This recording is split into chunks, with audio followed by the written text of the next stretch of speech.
Hi, welcome to the first installment of Still Standing. I'm Michael Caputo. The confirmation of Judge Brett Kavanaugh to the Supreme Court has turned into a complete circus.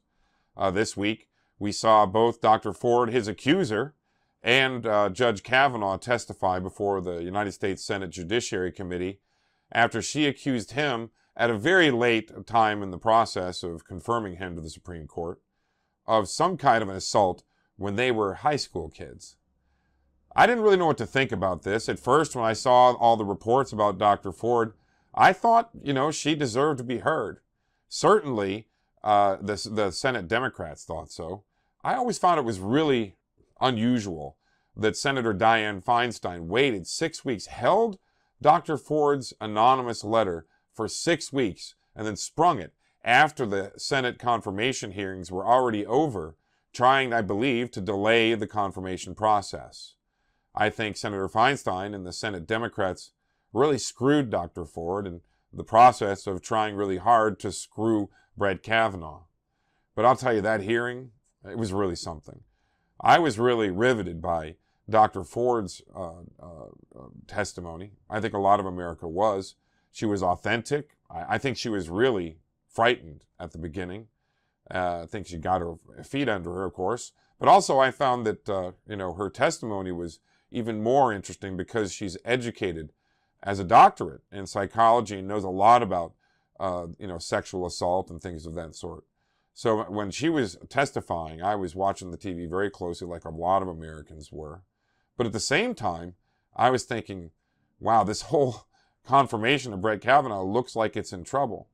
When it all started, about a week ago, 10 days ago, I thought Dr. Ford sounded credible, but I also thought Brett Kavanaugh's denials were also credible. I thought really that something had happened to Dr. Ford, but that Brett Kavanaugh just wasn't involved.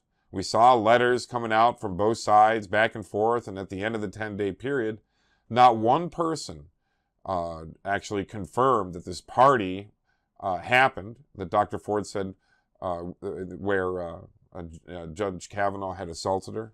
Not one person. No corroborating evidence, no corroborating witnesses. So I thought, even though she, sounded like something truly had happened to her, that Judge Kavanaugh wasn't involved. And then when I saw her testimony, I thought Brett Kavanaugh was really in trouble. After it was over, I told my office here that I thought he would, at the best, maybe bring it back to a tie. And if there was a tie, in credibility between Dr. Ford and Brett Kavanaugh, he'd probably get confirmed, but it was going to be very difficult. And then Brett Kavanaugh sat down, and he really blew me away. At first, I really supported Judge Amy Coney Barrett. She's a kind of a more reflexive conservative, someone I thought was much more in line with the Trump kind of, idea of what he wanted the Supreme Court. I think most Trump supporters wanted Amy Coney Barrett. But, the establishment DC types came in, of course, and said, no, we can't have a reflexive conservative. She's a social warrior. She'll get killed in the confirmation process. This is the Kennedy seat, the swing vote on a lot of social conservative, court cases. And the left was going to really take Amy Coney Barrett on if, in fact, we were trying to appoint her to the Kennedy seat, as they call it. And that Kavanaugh would be considered more of a moderate, more thoughtful, less reflective, and he might even be a layup like Neil Gorsuch was before him. So the president kind of capitulated and thought, okay, well, Brett Kavanaugh is pretty solid too, and he is. He's conservative, there's no doubt. Had a very strong recommendation from the Federalist Society. I met him a few times. He's a really good guy. I didn't have any long conversations with him. Didn't have any beers with him, although it sounds like he likes beer. But of course, as soon as they put Kavanaugh up, we realized this was not going to be a layup, as they said it would be. This was going to be a war, and it got worse and worse and worse. First, the tough hearings where people were standing up and screaming. Leftist activists were interrupting the proceedings all the way along. 220 people arrested. Believe that? I don't really know what we've come to as a nation. It's a constitutional process, Senate confirmation of Supreme Court justices. But even Democrats on the Senate Judiciary Committee in that first series of confirmation hearings were doing everything they could to, kind of bollocks the Supreme Court nomination process or confirmation process. And of course, after the hearings were over, that's when Feinstein, revealed this letter. In fact, one of her staff members clearly leaked it. She may want to say that they didn't do it. They clearly did. I think that no Republican had this letter, so clearly a Democrat leaked it. I think they screwed Dr. Ford and Judge Kavanaugh in the process.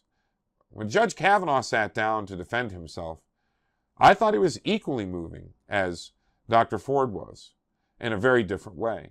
I didn't expect him to have the reaction he had to all this. I know that the Senate Democrats were conspiring to ruin him, to ruin his reputation, to ruin his family. It was very clear. I think most of America agrees with that. Unless you're a liberal or a leftist, and you'll do anything to make sure that a conservative doesn't take the Kennedy seat on the Supreme Court. I'll tell you, the questions that the Democrats were asking him after he gave that impassioned opening statement, asking him about his yearbook, asking him about, his drinking habits, asking him about his calendar. It was very clear they would be doing anything at all that they could to scuttle his nomination. I watched his wife so upset behind him. I watched the cutaway shots of his mother and father crying, his mother crying. She herself is a judge and a woman of, great integrity, so deeply upset by this. And I was really, really moved when the judge was talking about his daughter insisting that they pray for his accuser. And then when he was trying to say that he kept a calendar as a young man, as a boy, because he was trying to be like his dad, he couldn't even get that out. He was so upset. I couldn't believe I was seeing a future Supreme Court justice brought to tears because of just absolutely undeniably vicious attacks on him by liberal leftist activists and leftists in the United States Senate. Just disgusting stuff. I don't think that I would be able to do that. I don't know anybody who could. But he sure stood up for himself and for his family and for his right to be heard and to clear his name. So at the end of the hearing, I ended up being right where I was at the beginning. I believe something happened to Dr. Ford. I also believe that Judge Kavanaugh had nothing to do with it. Now, after several hours of watching these Senate hearings, the one thing that happened is I lost total respect for the Senate Democrats on the Judiciary Committee.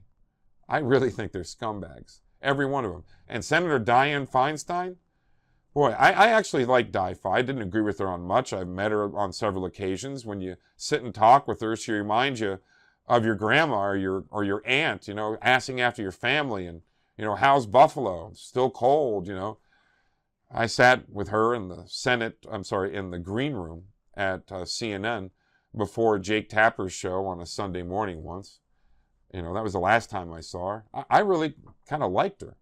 But what she did to Brett Kavanaugh and his family, I really agree with Lindsey Graham.